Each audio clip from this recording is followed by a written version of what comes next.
The tragic helicopter crash on New York's Hudson River, claiming the lives of a pilot and a Spanish family of 5, has ignited a renewed and impassioned call for stricter regulations and a potential end to non-essential helicopter traffic within the city. This devastating incident, deemed entirely predictable by longtime advocates, adds to a grim tally of at least 38 deaths linked to helicopter accidents in the New York metropolitan area since 1977. The weight of this history, coupled with the recent tragedy, underscores the urgent need for systemic change.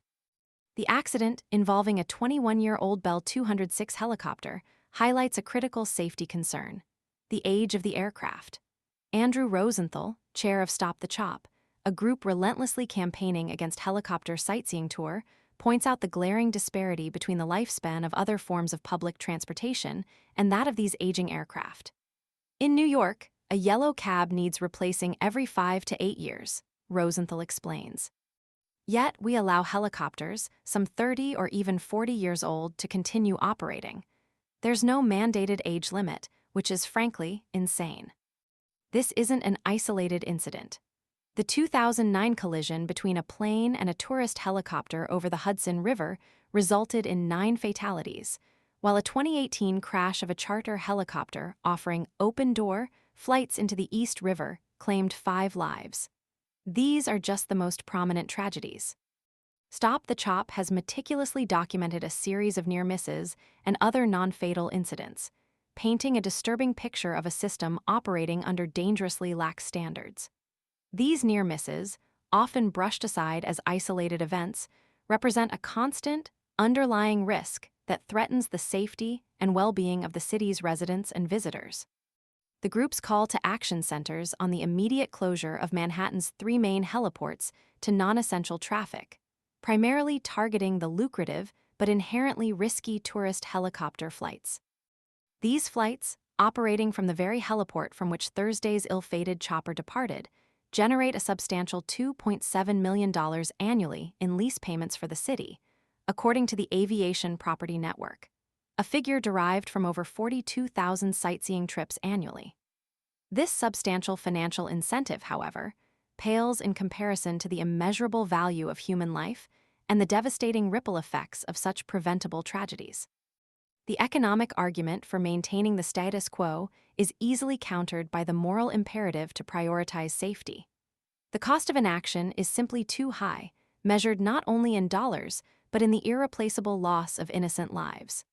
The vibrant tapestry of New York City's skyline, its iconic buildings and breathtaking views, should not come at the cost of such profound and avoidable risks.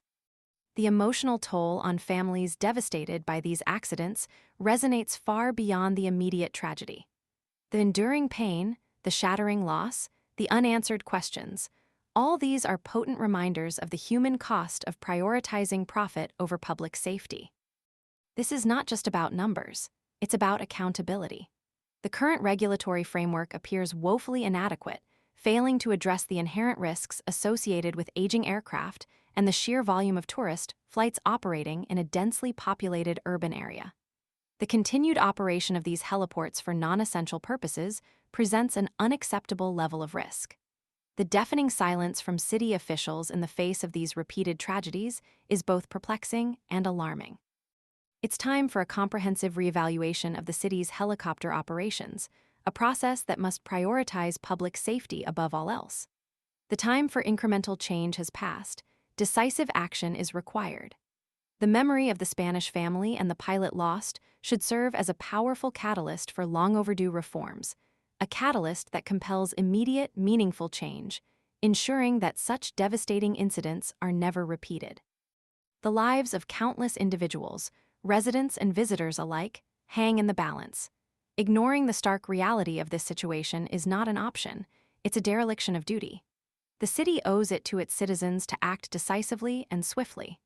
The ongoing operation of these heliports for non-essential flights represents a grave and unacceptable risk, a risk that demands immediate and decisive action.